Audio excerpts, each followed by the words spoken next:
अस्सलाम वालेकुम नाज़रीन मैं हूँ चोरी फैसल एडवोकेट। और नाज़रीन, आज हम जिस टॉपिक के ऊपर बात करेंगे वो बहुत ही इम्पोर्टेंट टॉपिक है और वो है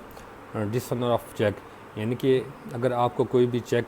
वो किसी रीपेमेंट ऑफ लोन, यानी कि किसी ने आपसे उधार लिया और उसके बदले में आपको कोई चेक दिया, या फिर कोई भी या फिर कोई फुलफिलमेंट ऑफ एन ऑब्लिगेशन, यानी कि कोई भी उसकी कोई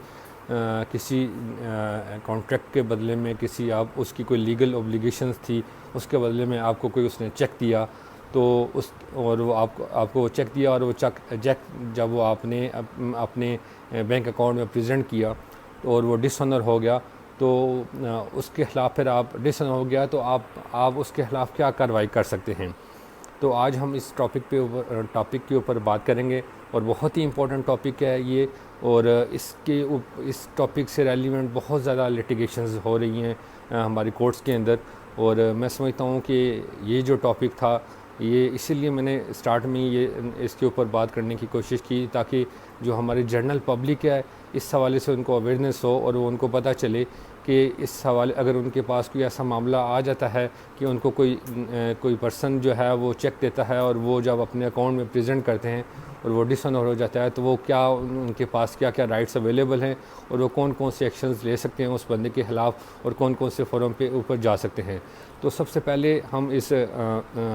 बात करते हैं इस टॉपिक के ऊपर कि जो अगर आपको कोई भी पर्सन किसी भी दो सूरतों में चेक देता है कि उसने आपका कोई लोन देना है, आपसे लोन लिया और उसके बदले में उसने कहा है कि जी ये चेक आप ले लें, मैं फ़लाँ डेट को आपको इसकी पेमेंट करूंगा। अगर चेक आपको कैश पेमेंट ना कर सकूं तो आपने ये बैंक के थ्रू आपने वो चेक प्रेजेंट करना है और आपने मेरे अकाउंट से पैसे ले लेने हैं। दूसरी सूरत ये है कि उसके ख़िलाफ़ उसने कोई आपसे कोई कॉन्ट्रैक्ट किया किसी लेन देन के मामले में और आपको वो फ्यूचर में उसने कहा कि जी आपको हम 2 महीने के बाद इसकी पेमेंट करेंगे, थ्रू चेक करेंगे। तो अगर आप कोई उसके ख़िलाफ़ और कोई ऑब्लिगेशंस थी, कोई उसने अपनी ऑब्लिगेशन को फुलफ़िल करनी थी, तो ये दो सूरतें हैं। इन दो सूरतों में अगर उसने आपको कोई चेक दिया आपको और वो उसके ऊपर और आपको चेक दिया और उसके बाद वो चेक आपने अपने अकाउंट में प्रेजेंट किया और जब आपने प्रेजेंट किया तो वो डिसऑनर हो गया और बैंक के जो मैनेजर हैं उन्होंने डिसऑनर स्लिप लगा के आपको वापस दे दी कि यार ये तो इनके अकाउंट में पैसे नहीं है या ये अकाउंट ही एक्टिव नहीं है, यानी कि ये अकाउंट ही नहीं चल रहा या फिर वो उनके अकाउंट में पेमेंट ही नहीं है। तो आप इसके ख़िलाफ़ आपके पास बहुत से फॉरम्स हैं। स्टेप बाय स्टेप मैं तमाम के फॉरम्स के ऊपर मैं बात करता हूँ। तो इसके ख़िलाफ़ आपने ये करना है कि सबसे पहले उसको फौरी तौर पर एक सेक्शन 30 है हमारा निगोशिएबल इंस्ट्रूमेंट एक्ट का, उसके तहत आपने उसको लीगल नोटिस भेजना है। आपने अपने वकील के थ्रू लीगल नोटिस भेजना है कि आपने मुझे ये चेक जो दिया था ये डिसऑनर हो गया है और आप मुझे इसकी पेमेंट करें, क्योंकि आपने मुझे जिस डेट का कहा था कि इस डेट को आप चेक कैश करवा लीजिएगा, आपको पेमेंट मिल जाएगी, वो तो मुझे नहीं मिली और वो डिसऑनर हो गया। अब आप मेरी जो पेमेंट है वो मुझे वो दें और जो है वो लीगल नोटिस के थ्रू आप उसको आप इंटीमेट करेंगे कि और लीगल नोटिस अब वो भिजवाना ज़रूरी है। और उसके बाद अगर वो फिर भी आपको ना कोई यानी कि आपको फिर भी वो इसका रिस्पॉन्स ना करे और टाल मटोल करे और फिर आपने क्या करना है कि आपने उसकी एप्लीकेशन आपने जिस बैंक से वो डिसऑनर हुआ है उस जो लोकल एरिया जहाँ भी वो बैंक था और उस बैंक की हदूद में जो भी पुलिस स्टेशन है आपने वहाँ पे जाना है और अपनी एप्लीकेशन लिखनी है। और एप्लीकेशन के साथ आपने बहुत इंपॉर्टेंट मैं ये चीज़ें जो आपको डॉक्यूमेंट्स बता रहा हूँ वो आपने नोट डाउन करने हैं। एक तो आपने जो डिसऑनर स्लिप है वो, दूसरा आपने जो लीगल नोटिस भिजवाया है वो। नॉर्मली ये होता है कि नॉर्मली लोग जो ही डिसऑनर होता है लोग चले जाते हैं थाने में और वो डिसऑनर स्लिप लगा के वो कहते हैं जी एफआईआर काटें, लेकिन प्रोसीजर ये है कि आपने उनको लीगल नोटिस एक भेजना होता है सेक्शन 30 के तहत। वो लोग नॉर्मली लोगों को पता ही नहीं होता, वो उनको इस हवाले से अवेयरनेस नहीं होती, क्योंकि आपका ज़रूरी नहीं है कि आप उसके खिलाफ एफआईआर कटवाएं तो आपका वो पेमेंट मिले। हो सकता है आप लीगल नोटिस ही आप उसको भिजवाएंगे तो आपको वो पेमेंट मिल जाए और आपका मामला वहीं पे हल हो जाए और आपको आगे मज़ीद इसको लेके जाना ना पड़े। तो आपको अगर आपको वो लीगल नोटिस के थ्रू आपको वो नहीं मामला हल हो रहा तो आपने फिर क्या करना है, पुलिस स्टेशन में जाना है और पुलिस स्टेशन में आपने कौन कौन सी डॉक्यूमेंट्स प्रोवाइड करनी है। एक तो डिसऑनर स्लिप प्रोवाइड करनी है, दूसरा आपने जो लीगल नोटिस भिजवाया उसको वो आपने उसकी वो आपने साथ इंटीमेट वो अटैच करनी है। थर्ड वन ये है कि आपकी वो जो उसके साथ जो भी ओब्लिगेशंस थी, रिटन एग्रीमेंट था कोई, उस हवाले से आपके पास कोई सपोर्टिंग डॉक्यूमेंट्स हैं तो वो आप अटैच करें। और साथ सिंपल एक एप्लीकेशन,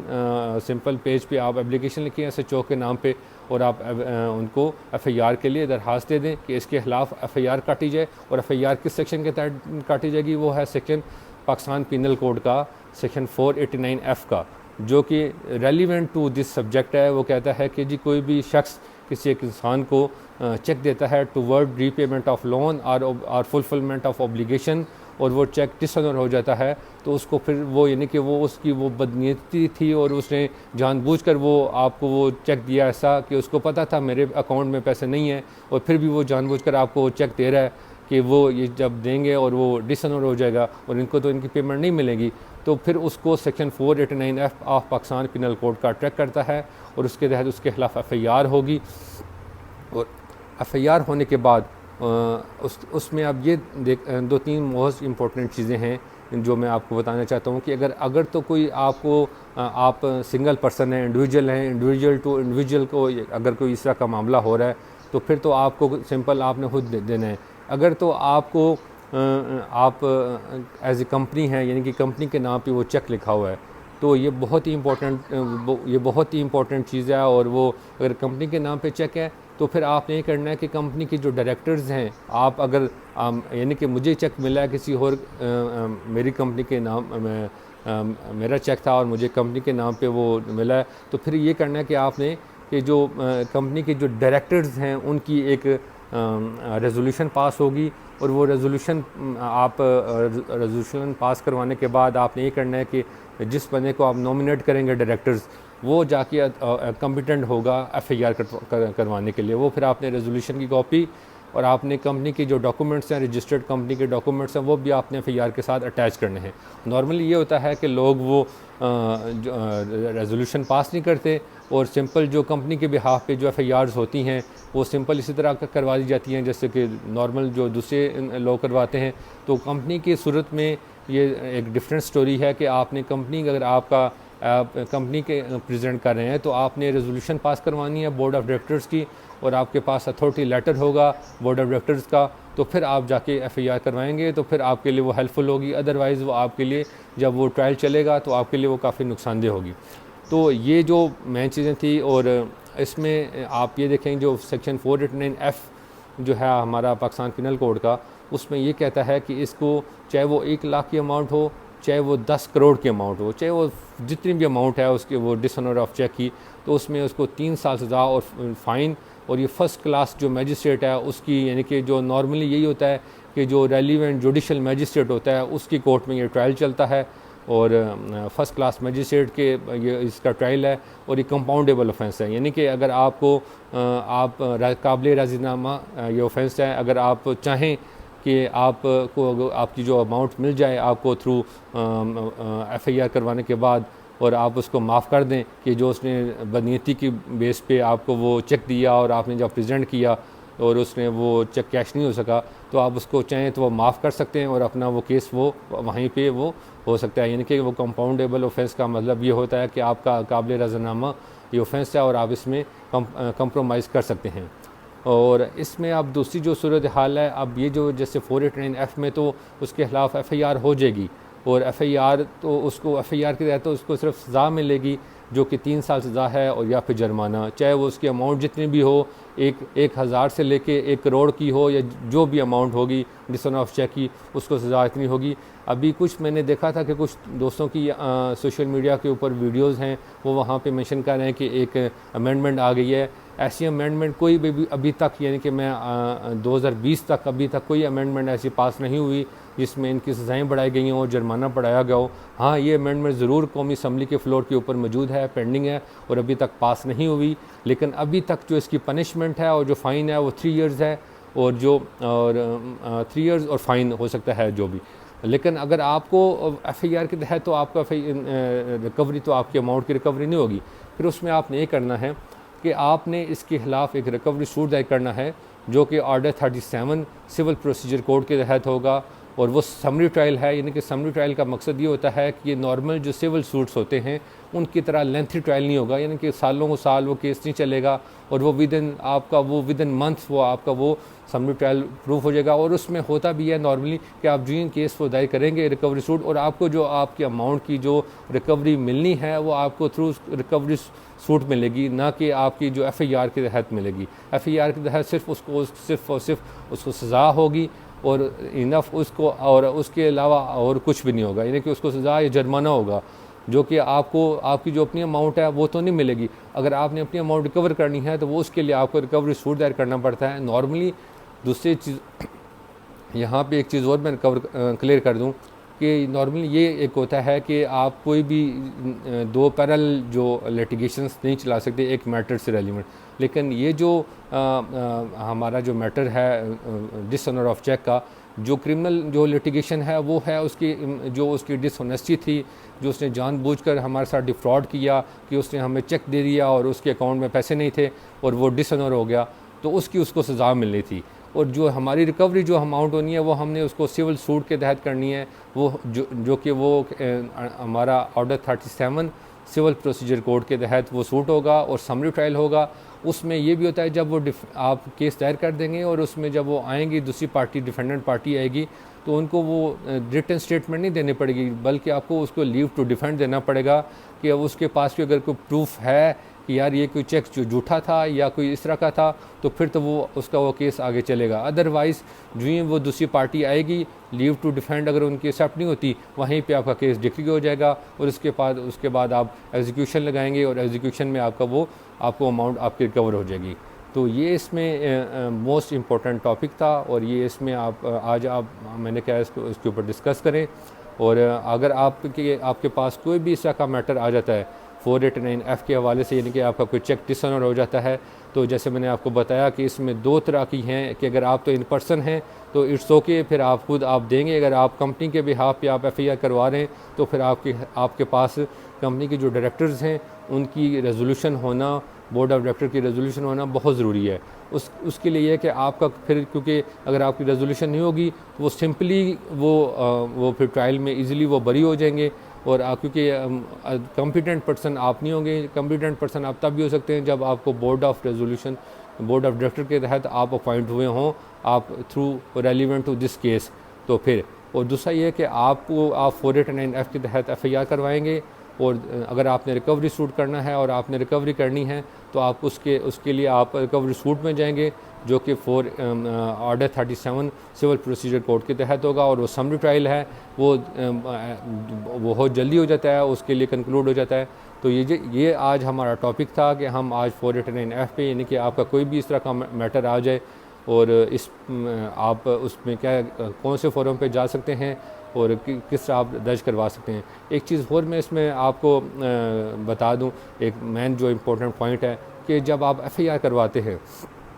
तो एफआईआर में आपने इस चीज़ को इंश्योर करना है कि आपने अपने तमाम सपोर्टिंग डॉक्यूमेंट्स जो हैं वो आप एफआईआर के एप्लीकेशन के साथ अटैच करें, क्योंकि ट्रायल के लिए जब पुलिस चालान जब तैयार करती है तो वो उसके साथ वो जब डॉक्यूमेंट्स अटैच होंगे कि आपने जो एग्रीमेंट इनके साथ हुआ था, जिस एग्रीमेंट के तहत इन्होंने पेमेंट आपको देनी थी, डिसऑनर स्लिप जो थी वो चीज़, उसके अलावा लीगल नोटिस जो था वो आपने अटैच करेंगे तो आपका केस मजबूत होगा। अगर आप कोई भी इन चीज़ों में से आपको किसी चीज़ मिस कर देंगे तो फिर जब ट्रायल चलेगा, जो कि मेन जो केस होता है जिसके तहत किसी भी एक्यूज़ को सज़ा मिलती है या फिर वो बरी होता है, सब कुछ वो उस पर फैसला होता है, तो वो उसके लिए वो आपका जब आप शुरू में ही एफआईआर करवाएंगे तो आपके लिए काफ़ी हेल्पफुल होगी। इसमें नॉर्मली ये भी होता है कि जब जो चेक का मैनेजर होता है या ऑपरेशन मैनेजर होता है या जनरल मैनेजर होता है, उनकी भी एविडेंस होती है। जब एविडेंस होती है, जब ट्रायल चलता है और एविडेंस जब स्टार्ट होती है तो उसमें जो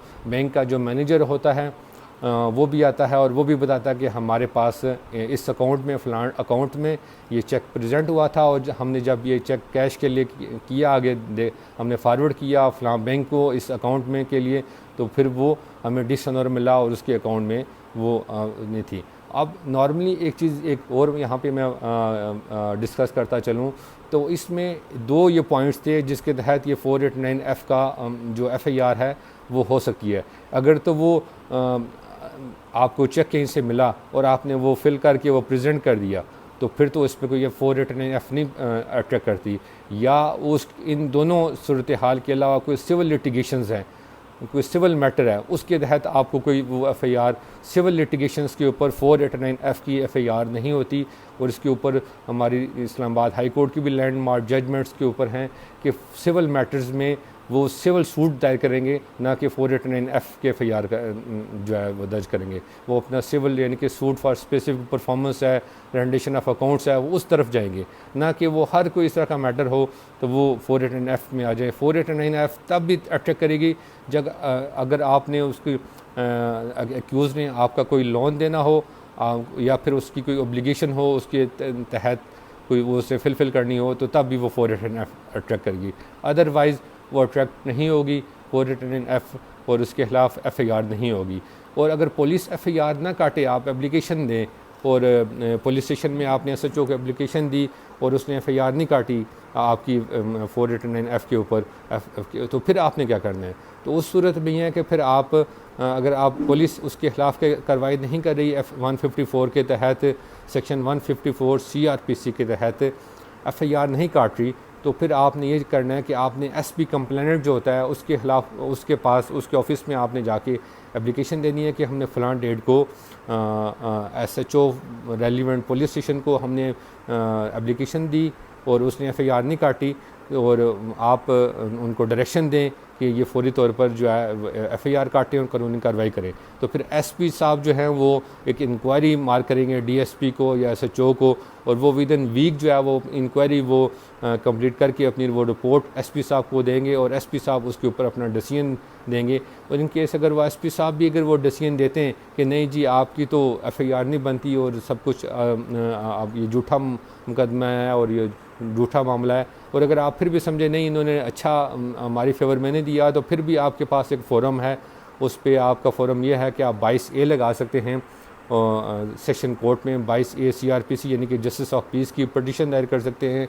और वो आपने दायर करनी होती है एसएचओ के ख़िलाफ़, और एसएचओ के ख़िलाफ़ आप दायर करेंगे कि आप हमने एसएचओ को ऑब्लिगेशन दी, और एसएचओ बाउंड होता है कि कोई भी ऑफेंस हो वो जो ही उसके पास कोई कोग्निजेबल ऑफेंस हो और वो उसके कोग्निजेबल ऑफेंस के हवाले से कोई भी एप्लीकेशन आए तो वो फौरी तौर पर एफआईआर काटने का पाबंद होता है। और अगर वो एफआईआर नहीं काट रहा तो उसमें फिर आप 22A के तहत 22A CRPC की पटिशन के तहत आप उसके ख़िलाफ़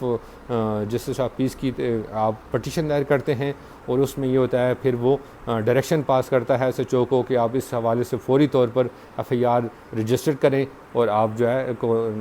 एज़ पर लॉ इसको प्रोसीड करें। इन केस अगर आपकी 22A भी एक्सेप्ट नहीं होती तो फिर उसमें आप क्या करेंगे? तो फिर 22A में भी आपके ख़िलाफ़ एफआईआर नहीं हो रही तो फिर आप हाई कोर्ट में जाएंगे थ्रू रिट पटिशन, तो फिर आपके रिट पटिशन के तहत भी आप हाई कोर्ट में जा सकते हैं इस मामले के ख़िलाफ़। तो आज मैंने कोशिश की है कि इस पॉइंट्स के ऊपर मैं मैक्सिमम जो इसकी जो रेलिवेंट्स जो कह लें कि जो टॉपिक के रेलिवेंट जो इन्फॉर्मेशन थी वो मैं आपको कन्वे कर सकूं, और होपफुली ये आपके लिए काफ़ी हेल्पफुल हुआ होगा। और इस टॉपिक के ऊपर अगर आपको मज़ीद कोई क्लैरिफिकेशन चाहिए हो, मज़ीद कोई आपको कोई क्वेश्चन हो, तो आप हमारे कमेंट बॉक्स में आप ये क्वेश्चन भी कर सकते हैं। और आपको अगर ये समझते हैं कि आपके लिए ये काफ़ी हेल्पफुल वीडियो होती तो मेरी आपसे रिक्वेस्ट है कि आप अपने फ्रेंड्स को, अपने कोलीग्स को, अपनी कम्युनिटी को आप एज ए अवेयरनेस आप उनको फॉरवर्ड करें, ताकि वो भी इसको सुन के उनको अवेयरनेस हो, उनको कोई भी अगर इस तरह का मामला हो तो उनको पता हो कि हमने कौन से फ़ोरम पे जाना है और हमने क्या प्रोसीजर इसका है। तो इंशाल्लाह अपने नेक्स्ट टॉपिक के साथ बहुत जल्द हाज़िर होंगे आपकी खिदमत में। अल्लाह हाफ़िज़, बहुत बहुत शुक्रिया।